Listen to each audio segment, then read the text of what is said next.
In the heart of the American Southeast lies a place of remarkable nature diversity, where the beauty of the wild world is on full display. Florida stands among the top 5 states in wildlife diversity in the United States, as it is land of abundant life, which has over 700 land animals and over 1,000 marine species. Unfortunately, it also ranks as one of the states with the most at-risk animals in extinctions like mammals, birds, and reptiles. I think it was maybe 1 year ago. I was working in my last job, and I think it was a stormy day. When I went out, I just figured out that was a dog. And then I was like, okay, I need to do something. And my biggest problem was that I didn't know what to do at the moment.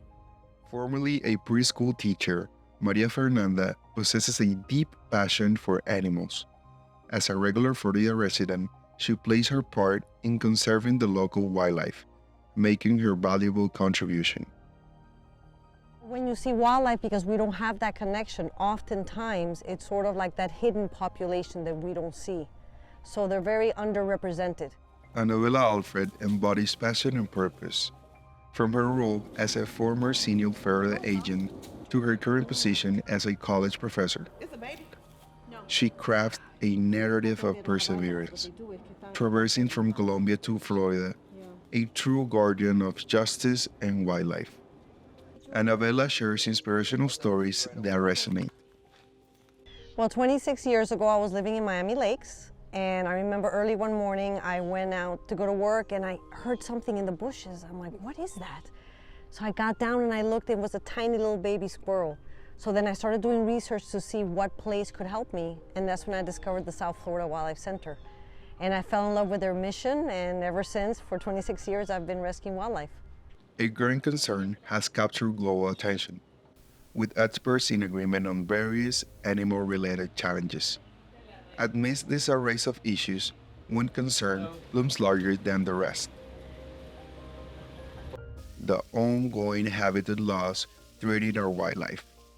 Carolina Montano, Director of Outreach at South Florida Wildlife Center, discusses this pressing issue.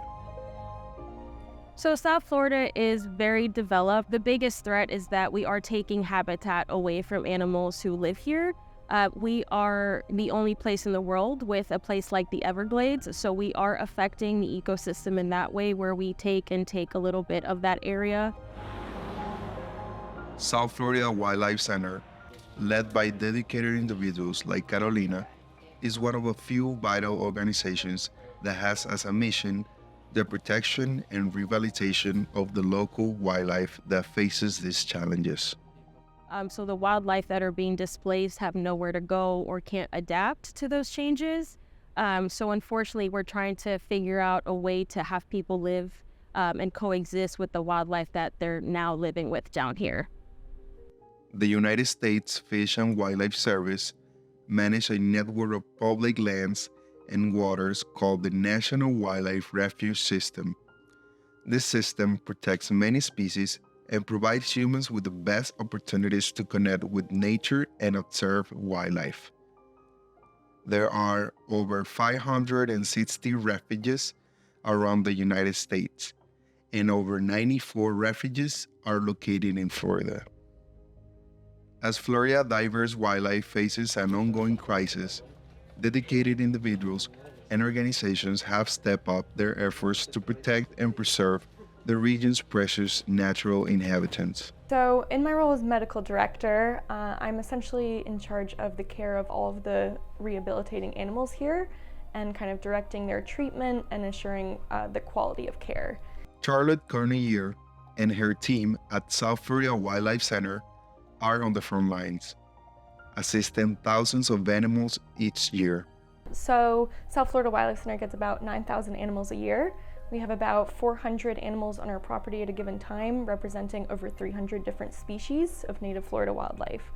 Their dedication extends to diagnose, treat, and provide specialized care to animals so they can be released to their habitats again. As a veterinarian here, I do a physical exam, and determine what sort of like diagnostic plan they would need. Are they going to need x-rays, blood work, ultrasound, a bacterial culture, and then we develop a treatment plan for them. The meticulous attention to each patient needs and their vital role in the ecosystem makes Charlotte's work essential to wildlife conservation. But she's not alone in this fauna battle. Ron McGill, Communications Director at Zoo Miami and Nikon Ambassador, stands as a guardian advocating for the voiceless. Raise well over close to $2 million now that provides money every year. The pine rockland is the single most critically endangered habitat in the entire state of Florida. Come here, look what I His have. passion for animal has led him to on a remarkable path in the wildlife conservation. You know, if I had one wish, because of the privilege that I've had to travel around the world and see this wildlife, whether I be, you know, tracking tigers in India, putting radio collars on elephants in the Serengeti, you know, tracking jaguars in the rainforest. If I had one wish, it would be to bring everybody with me for just 5 minutes, hold their hand and let them see what I've seen. Because once that touches you, once you see that and you realize how beautiful it is, the thought of it never being there anymore is tragic. You know, so there's that old saying that says, in the end, we protect what we love what we understand, and we understand what we're taught. So I look at one of my primary jobs as trying to get people to understand it, teach people to understand things so they learn to love them. Because, you know, the way to the head is through the heart. It really is. And I think if we can get people to care about those things, we'll get them more to protect. But since the threat has been increasing, more wildlife and their habitats have become in danger. For this reason, the Florida Fish and Wildlife Conservation Commission has been enacting and enforcing rules and regulations that govern human activities in many areas.